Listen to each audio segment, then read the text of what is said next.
News phone tapping వ్యవహారంపై సమగ్ర విచారణ జరిపించాలని బీజేపీ ఎంపీ లక్ష్మణ్ డిమాండ్ చేశారు. ఆ పార్టీ నేతలు ధర్నా చౌక్ వద్ద నిరసన చేపట్టారు.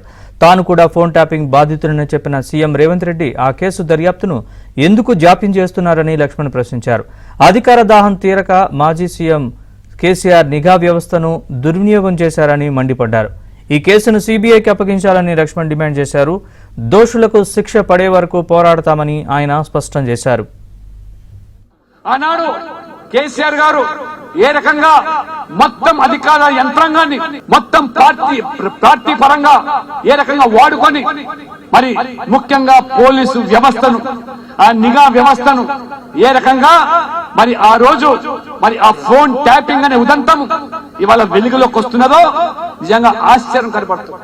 ఇవాళ మొత్తం దేశంలో ఎక్కడ లేని విధంగా ఈ యొక్క కేసీఆర్ గారు ఈ బీఆర్ఎస్ ప్రభుత్వం తమ అధికారాన్ని పదిలపరుచుకోవడానికి తొలిదారినైనా మరి ఆ ప్రజాస్వామ్యానికి తూట్లు పడిచి ఒక రాచరిక వ్యవస్థలాగా రాజుగా వెలుగొందాలని చెప్పి మొత్తం ఆ పోలీసు నిఘా వ్యవస్థను నీ చెప్పు చేతుల్లో పెట్టుకొని విపక్షాల యొక్క ఫోన్ ట్యాపింగ్ కానివ్వండి లేదా ప్రతిపక్ష నాయకులు ఎవరైతే మరి ఆ రోజు వీరోచితంగా పోరాటం చేసి ఈ యొక్క ప్రభుత్వానికి బుద్ధి చెప్పడానికి ప్రజలు సమాయత్తం చేస్తున్నారో ఆ నాయకుల యొక్క ఫోన్లు ట్యాపింగ్ చేయడమే కాకుండా భారతీయ జనతా పార్టీ ఈ రాష్ట్రంలో ఒక తిరుగులేని శక్తిగా దిగుతుంది కాబట్టి కట్టడి చేయాలి.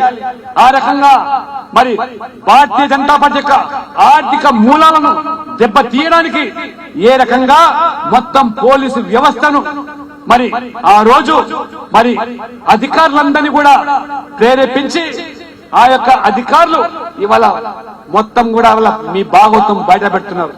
ఎవరైతే ఇవాళ జైలు ఊచలు లెక్క పెడుతున్నారో విధి లేని పరిస్థితుల్లో ఆ రోజు పెద్ద ఆయన చెప్పిన విధంగానే మేము చేశామని తప్పితే ఆ ప్రభుత్వానికి అనుగుణంగానే మేము పనిచేస్తామని తప్పితే మాకంటూ వ్యక్తిగతంగా లేదని ఇవాళ వారు ఇచ్చినటువంటి ఈ కన్ఫెషన్ స్టేట్మెంట్స్ ఇవాళ చూస్తా ఉంటే మొత్తం ఈ రోజు ఇన్ని పేజీల కన్ఫెషన్ లో మొత్తం దేశమంతా కూడా ఇవాళ ఆశ్చర్యం